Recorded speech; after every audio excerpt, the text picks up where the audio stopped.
નમસ્કાર વિદ્યાર્થી મિત્રો, ધોરણ 9 સંસ્કૃત. હવે આપણો અધૂરો પાઠ છે 17મો. એ આપણે આગળ જોઈશું.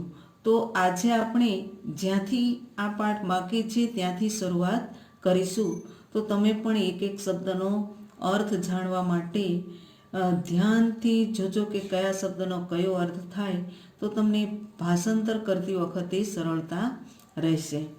તો આપણે જોઈએ, નિખિલમ અપી આયુર્વેદ સાહિત્યમ આચાર્યસ્ય ચરકસ્ય ઉચ્છિષ્ટમ વત્તા અસ્તિ અથ ચ આયુર્વેદ શાસ્ત્રીયમ યત જ્ઞાનમ ચરક સંહિતાયામ વર્તતે તદેવ સર્વત્ર વર્તતે ચરક સંહિતાયામ યત નાસ્તિ તદ કુત્રાપી ન વર્તતે. તો વિદ્યાર્થી મિત્ર જોજો એક એક શબ્દનો અર્થ. નિખિલમ વત્તા અપી, નિખિલમ અપી, નિખિલમ વત્તા અપી. નિખિલમ એટલે આખું ને અપી એટલે પણ. આયુર્વેદ સાહિત્યમ, આયુર્વેદ સાહિત્ય. આચાર્યસ્ય આચાર્ય, ચરકસ્ય ચરકનું, ચરકનું. ઉચ્છિષ્ટમ વત્તા અસ્તિ, ઉચ્છિષ્ટમ એટલે કે એઠું ને અસ્તિ એટલે જે. અથ હવે, ચ એટલે અને. આયુર્વેદ શાસ્ત્રીયમ, આયુર્વેદ શાસ્ત્ર, આયુર્વેદ શાસ્ત્ર. યત જે. જ્ઞાનમ એટલે જ્ઞાન. ચરક સંહિતાયામ, ચરક સંહિતામાં. વર્તતે એટલે છે. તદેવ તદ વત્તા ઇવ, તદ એટલે તે ને એવ એટલે જ. સર્વત્ર એટલે બધે ને વર્તતે એટલે જે. ચરક સંહિતાયામ, ચરક સંહિતામાં. યત એટલે જે. નાસ્તિ, નાસ્તિ એની પણ સંધિ છૂટી પડે છે. ન વત્તા અસ્તિ, ન એટલે નહીં ને અસ્તિ એટલે છે. તત તે. કુત્રાપી, કુત્ર વત્તા અપી, કુત્ર એટલે ક્યાંય, અપી એટલે પણ. ન વર્તતે એટલે નથી, ન વર્તતે એટલે નથી. તો વિદ્યાર્થી મિત્રો, આટલાનું આપણે ભાષાંતર જોઈએ. આખું આયુર્વેદ સાહિત્ય આચાર્ય ચરકનો, આચાર્ય ચરકનું એઠું છે. એઠું એટલે કે કાઉન્સમાં લખવું હોય તો વાપર્યા પછીનું બચેલું, વાપર્યા પછીનું બચેલું. અને હવે આયુર્વેદ શાસ્ત્રીય, આયુર્વેદ શાસ્ત્રી જે જ્ઞાન ચરક સંહિતામાં છે તે જ બધે છે. ચરક સંહિતામાં જે નથી તે ક્યાંય પણ નથી. હવે એના પછીનો પેરેગ્રાફ. અસ્ય કેચન ઉપદેશાઃ સ્મર્તવ્યાઃ સંતિ તદન્યથા મનુષ્યઃ કેન પ્રકારેણ રોગરહિતઃ ભવિતુમ અર્હતિ ઇતિ વિષયે ઉપદિશતિ આચાર્યઃ. તો શબ્દશ જોઈએ. અસ્ય એમના, કેચન એટલે કેટલાક, ઉપદેશા ઉપદેશો, સ્મર્તવ્યાહ એટલે યાદ રાખવા જેવા ને સંતિ એટલે છે. તદન્યથા એટલે તદ વત્તા યથા, તે પ્રમાણે. તદ એટલે તે, યથા પ્રમાણે, તે પ્રમાણે. મનુષ્ય મનુષ્ય, કેન એટલે કયા, પ્રકારે પ્રકારથી, રોગરહિત રોગરહિત, ભવિતુમ એટલે થવા માટે, અર્હતિથી અર્હતિ વત્તા ઇતિ, અર્હતિ એટલે યોગ્ય ને ઇતિ એટલે એમ. વિષયે વિષયમાં. ઉપદેશતિ એટલે ઉપદેશ, આચાર્ય હોય એટલે આચાર્ય ચરકનો ઉપદેશ. હવે આટલાનું ભાષાંતર જોઈએ વિદ્યાર્થી મિત્રો. એમના કેટલાક ઉપદેશો યાદ રાખવા જેવા છે.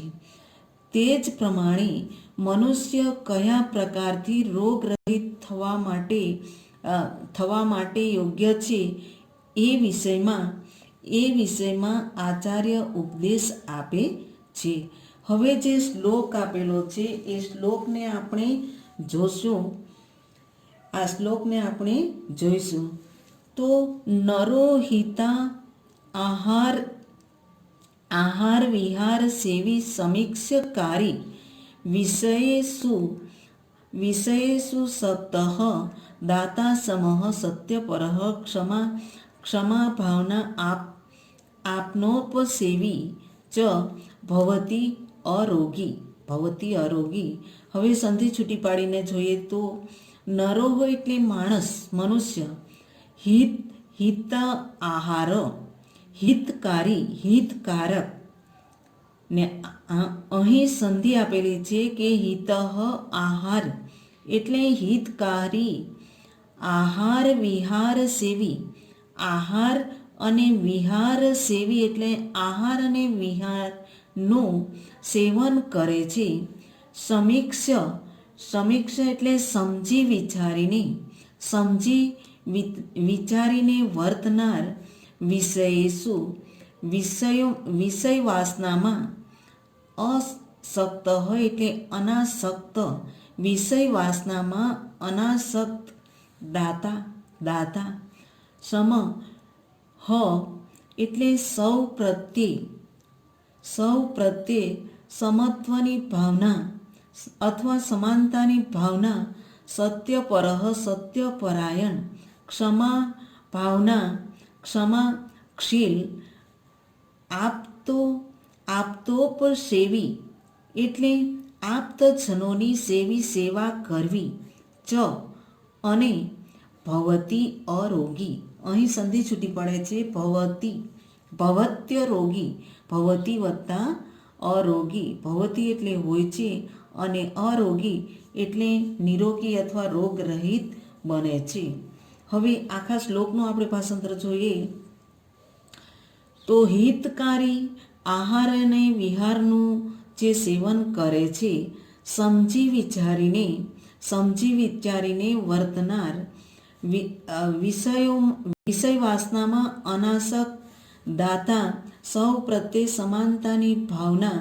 સત્યપરાયણ, ક્ષમાશીલ અને આપ્તજનોની સેવા કરવી. આપ્તજનોની સેવા કરનાર માણસ હંમેશા નિરોગી રહે છે. હવે આગળનો પેરેગ્રાફ. અર્થાત યહ નરઃ હિતસ્ય આહારસ્ય વિહારસ્ય ચ સેવનમ કરોતિ સર્વં કાર્યમ સમીક્ષ્ય કરોતિ વિષયેષુ નિતરામ આસક્તઃ ન ભવતિ યહ દાનમ કરોતિ વ્યવહારે સમત્વમ ક્ષમાભાવમ ચ આચરતિ આપ્તજનાનાં સેવામ કરોતિ તાદૃશઃ નરઃ અરોગી અર્થાત સ્વસ્થઃ ભવતિ. હવે આ પેરેગ્રાફનું જોઈએ આપણે શબ્દશ.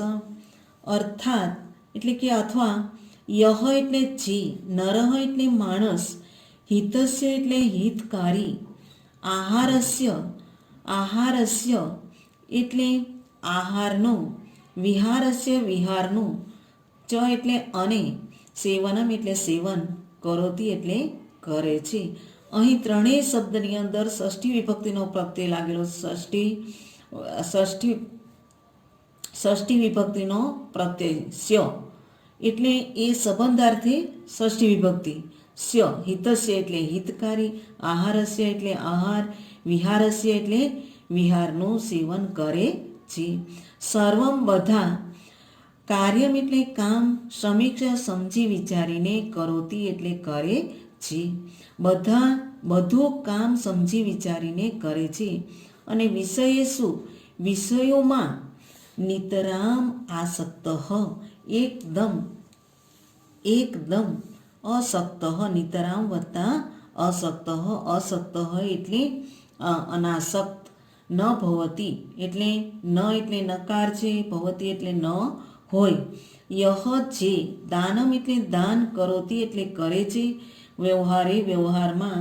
સમત્વમ સમાનતાનો, સમત્વ. ક્ષમાભાવમ ક્ષમાભાવનું, ચ એટલે અને, આચરતી એટલે આચરણ કરે છે. આપ્તજનાનામ આપ્તજનોની, સેવામ સેવા, કરોતી એટલે કરે છે. તાદૃશ તેઓ, નરઃ એટલે માણસ, અરોગી એટલે નિરોગી, અર્થાત અથવા, સ્વસ્થ એટલે સ્વસ્થ, ભવતી એટલે રહે છે અથવા હોય છે. હવે આટલા પેરેગ્રાફનું આપણે ભાષાંતર જોઈએ વિદ્યાર્થી મિત્રો. અર્થાત જે માણસ હિતકારી આહાર અને વિહારનું સેવન કરે છે અને બધું કામ સમજી વિચારીને કરે છે, વિષયોમાં એકદમ અનાસક્ત ન હોય, જે દાન કરે છે, વ્યવહારમાં સમત્વ અને ક્ષમાભાવનું આચરણ કરે છે, આપ્તજનોની સેવા કરે છે, તેવો માણસ નિરોગી અથવા સ્વસ્થ રહે છે. હવે છેલ્લો પેરેગ્રાફ વિદ્યાર્થી મિત્રો ધ્યાન આપજો. અત્ર એકઃ પ્રશ્ન. અત્ર એટલે અહીં, એકઃ એટલે એક, પ્રશ્ન એટલે પ્રશ્ન. અહીં એક પ્રશ્ન છે. કિમ એટલે શું? ઔષધમ એટલે ઔષધિ, દવા. ઔષધ વિના, વગર, સમ્યક સારી રીતે, કરતા, વ્યવહારેણ અપી, વ્યવહારેણાપી એની સંધિ છૂટી પાડતા વ્યવહારેણ વત્તા અપી. વ્યવહાર ને અપી એટલે પણ, જનઃ એટલે માણસ, રોગરહિત એટલે રોગરહિત, ભવિતુમ અર્હતિ ઇતિ, ભવિતુમ એટલે થવા માટે, અર્હતિ એટલે યોગ્ય, ઇતિ એટલે એમ. તસ્યેદ મુત્તરમ, તસ્યેદ મુત્તરમ એટલે એની સંધિ છૂટી પાડતા તસ્યેદ વત્તા ઉત્તરમ. તસ્યેદ એટલે તેનો, તસ્યેદ તસ્ય વત્તા ઇદમ વત્તા ઉત્તરમ. તસ્ય એટલે તેનો ને ઇદમ એટલે આ ને ઉત્તરમ એટલે જવાબ. તેનો આ જવાબ છે. યદા એટલે જ્યારે, રોગ એટલે રોગ, શરીરે શરીરમાં, પ્રવિષ્ટો એટલે પ્રવેશ ને ભવતી કરે છે, તદા ત્યારે, ઔષધસ્ય ઔષધિની એટલે ઔષધની આવશ્યકતા ભવતી એટલે જરૂરિયાત હોય છે.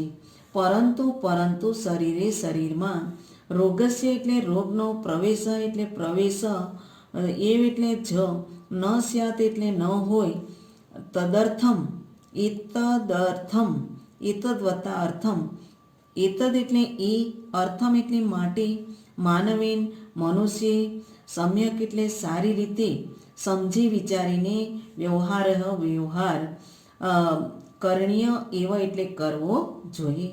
વ્યવહારસ્યાપી એની પણ સંધિ છૂટી પડે છે. વ્યવહારસ્ય વત્તા અપી, વ્યવહાર પણ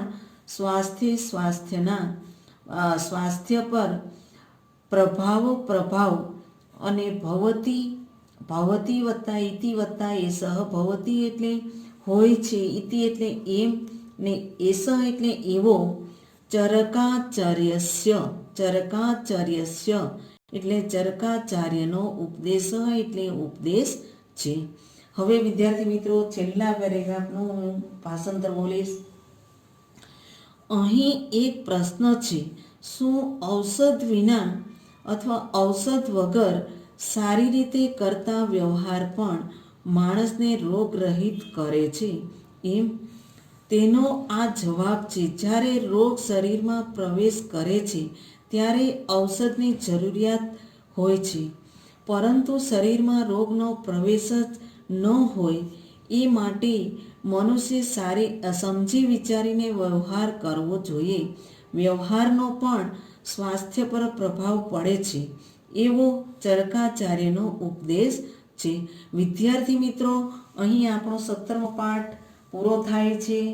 એટલે શબ્દાર્થ, ભાષાંતર અને સ્વાધ્યાયના પ્રશ્નોના જવાબ, જે કાંઈ ગૃહ કાર્ય લેસન આપ્યું છે તે પાકા ચોપડામાં આપણે લખવાનું છે. પછી હું તમને જ્યારે કહીશ ત્યારે નોટ તૈયાર રાખવાની છે.